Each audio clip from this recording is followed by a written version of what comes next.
Socrates' concept of the self. Socrates was an ancient Greek philosopher considered to be the forerunner of Western philosophy.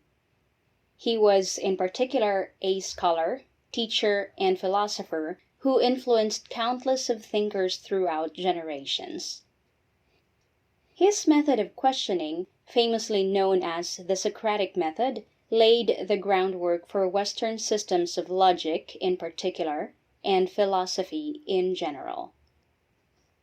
Plato was considered to be his greatest student. In fact, it was Plato who wrote his philosophy. As is well known, Socrates did not write anything.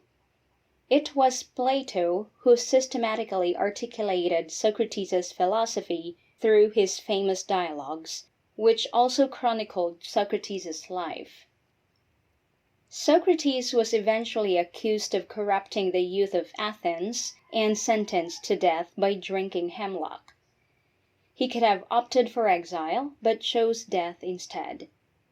It can be surmised that Socrates used his death as a final lesson for his students to face the adversities of life calmly and squarely, rather than flee like chickens and ducks when faced with storms in life. Socrates was fully convinced that philosophy must obtain practical results for the greater well-being of society. And for Socrates, the very first step towards the realization of this goal is the acquisition of wisdom through knowing one's self. As Socrates famously said, ultimate wisdom comes from knowing oneself. So how does Socrates view the self? The key to understanding Socrates' concept of the self is through the philosopher's take on the soul. But Socrates' concept of the soul should not be viewed from the vantage point of Christianity, that is, a religious conception of the soul.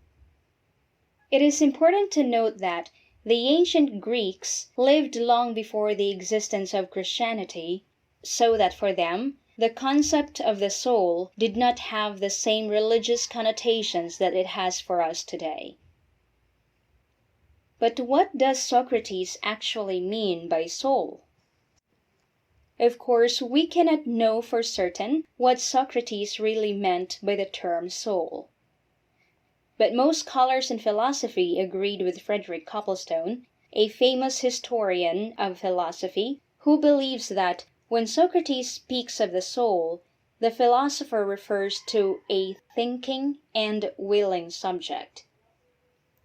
With this conception of the soul as a thinking and willing subject, it is safe to assume that the soul for Socrates is the intellectual and moral personality of humans.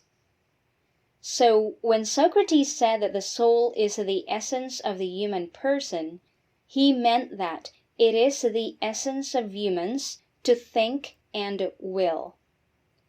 For this reason, the soul, or the self, for Socrates, is the responsible agent in knowing and acting rightly or wrongly. This is because for Socrates, the soul is the seat of knowledge and ignorance, of goodness and badness. Again, as the seat of knowledge and ignorance, of goodness and badness, the soul, for Socrates, is the essence of the human person. In other words, for Socrates, the soul is the person's true self. In fact, Socrates said that when we turn inward in search for self-knowledge, we would eventually discover our true self. Viewed from this vantage point, the self is our inner being. Now, because the soul or the self is the essence of the human person, and because it constitutes our personality, Socrates urges us to take care of our soul. But why should we take care of our soul? According to Socrates, we need to take care of our soul to attain the good life. As we can see, this is the ultimate goal of Socrates' philosophy. As Socrates said, the human person must see to it that her life is geared towards knowledge of the good life. And for Socrates, the good life simply means being wise and virtuous. This explains why for Socrates, the good life is attained through the acquisition of knowledge, wisdom, and virtue. Now, it is important to note that for Socrates, knowledge of the good life cannot be acquired exogenously, but endogenously. For this reason, it is paramount that we devote considerable amount of attention, energy, and resources to making our soul as good and beautiful as possible. This conviction is expressed most visibly in perhaps Socrates' most famous statement, "The unexamined life is not worth living."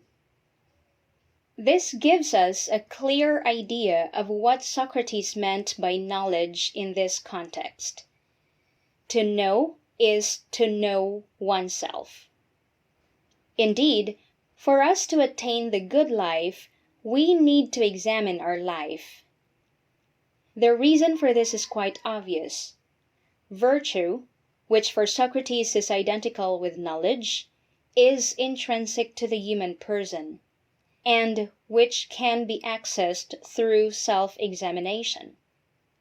Since virtue is intrinsic to the human person, Socrates was convinced that the human person can discover the truth, that is, the truth of the good life. And once the human person discovers the truth, she then does what she thinks is the right thing to do. Thus, the famous Socratic dictum, "Knowing what is right is doing what is right." Now, if knowing what is right is doing what is right, what about the problem of evil? This seems to be a problem in Socrates' concept of self. Socrates seems to think that humans were angels, that once they know the right thing to do, they act accordingly. Of course, Socrates was very much aware of the existence of evil in the world. However, for Socrates, those who commit evil acts are ignorant of the truth.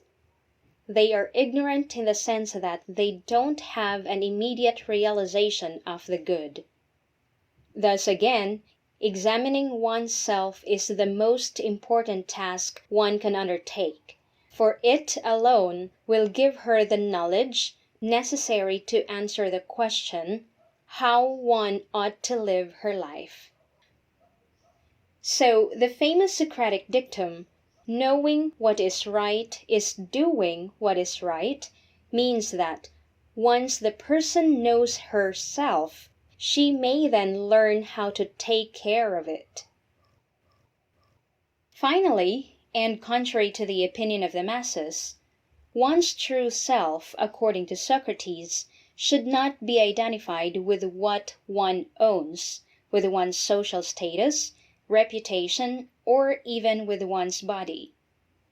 For Socrates, it is the state of the soul, that is, the person's inner being, which determines the quality of one's life. It's not the money, fame, elegant clothes, nice house, beautiful and expensive car, or high-tech gadgets that makes life meaningful, but knowledge, wisdom, and virtue. Therefore, the true self, for Socrates, is one that is lived in accordance with knowledge, wisdom, and virtue. The true self is the virtuous self.